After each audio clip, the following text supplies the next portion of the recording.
Found a great ChatGPT prompt you want to reuse?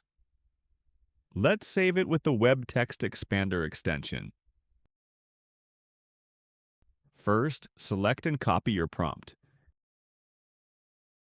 Then, open Web Text Expander, click Add New Shortcut, and paste your prompt in the content box. Give it a descriptive and memorable shortcut, like Analyze YT videos, so you can trigger it quickly. Click Save Shortcuts. Premium users can also use the Quick Add option from the right-click menu to instantly save a prompt without opening the dashboard.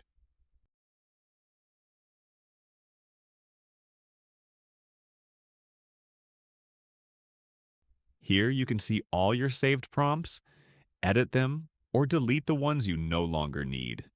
Add tags so you can find your saved prompts even faster when you need them.